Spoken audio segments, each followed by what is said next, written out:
Rabbi Betzalel, there's an absolutely beautiful view out this window that the technology that I'm using can't seem to capture if I am in fact using all of its applications in the right way.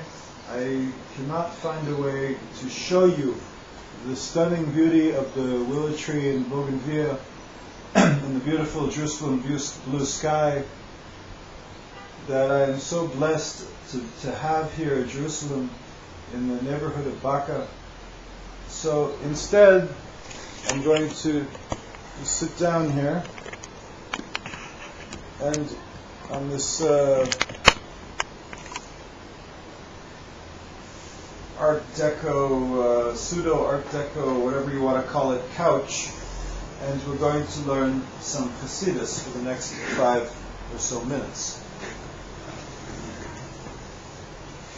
The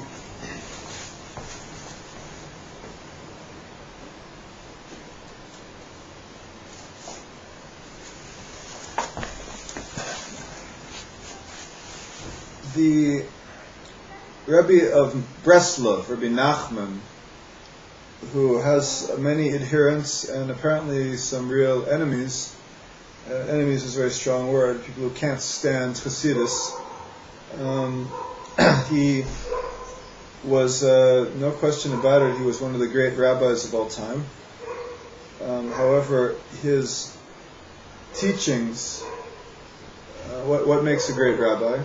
Knowledge of the Torah, depth of knowledge of the Torah. As a rabbi is not exactly the same as a Tsaddik. And a Tsaddik, Yesod Olam, is like a super Tsaddik, a Wunder Rebbe. So there are people who can bring, excuse me for the English, salvation to certain people in the world through the power of prayer. And in other words, people are very, so to speak, close to God.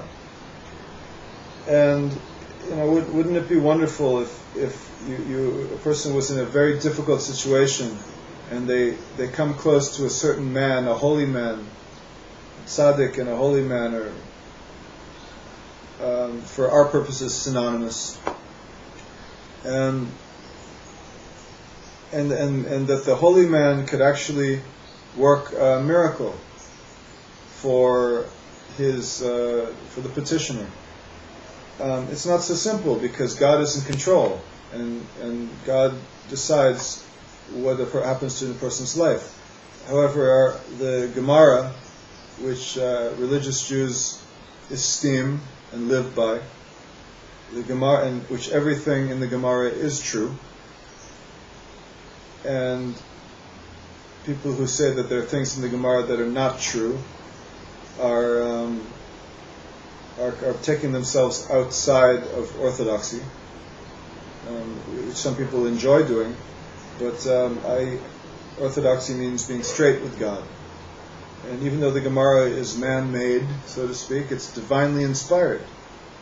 And so even in our generation, there are men, tzaddikim, holy men, who are divinely inspired. Who have a personal, close, and effective relationship with the Almighty. Now, that's called a tzaddik, right? So it's not so simple because sometimes a tzaddik can help a person in their troubles, sometimes he can't. So again, okay, that's about 3 minutes. I'll keep an eye on the time here. So in 2 minutes, I'm just going to introduce. Rebbe Nachman was a tzaddik, and he not only created a great body of literature that examines the Torah in depth and makes wondrous connections, and aesthetically, if you're interested in aesthetics, it is a highly aesthetic work, not unlike jazz improvisation. I would compare it to Thelonious Monk, maybe John Coltrane, Lahavdil,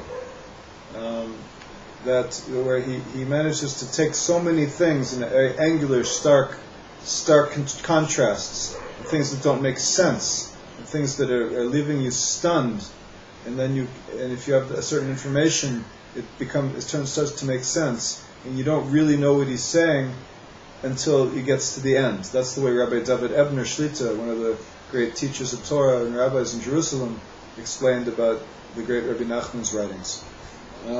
So Rebbe Nachman, in his technique of teaching, he often uses the word bechina. It's not just him; it's all of the great Chassidic masters when they taught the meaning of the Torah and the meaning of the Bible and the meaning of the law. They would use the word bechina, meaning this is an analogous to this. This is on the level of this. Now, for instance, Pesach is on the bechinat ahava. The festival of Pesach is analogous to love. And then in order to be able to learn Chassidus, the learner, the student, has to say, okay, and step back from the text. Remember, it's not necessarily on the book, it's in the involvement with the text and the learning and the meditation, if you will, on the meaning of the words, like all good reading is, and stepping back and saying, what does this mean? And then taking a step further and saying, what is this saying to me? And how is this relevant to me? Or that's the inward look that could lead to a kind of self-absorption. There's another way of saying, what does this have to do with the world? How does the festival of the Exodus, Passover, is the aspect of love, and how is this manifest in the world? And then the teachings of Chassidus goes on to say, Pesach is bechina ta'ava. How is this analogy relevant to godliness, to the way God operates, and to everything that a human is capable of knowing about the nature of God and the heavens and the world of soul, neshama. So that's the techniques of learning Chassidus, and I'm not going to open up the text right away. I'm going to let you think about this technical introduction for a moment, and if you like, I'm going to do another YouTube segment here on Betzalel 153, which will examine again, as I've been doing for many times, and if you look at the pieces that I teach, the actual text and what the Rebbes are saying about the Torah and about life and about God and about Israel.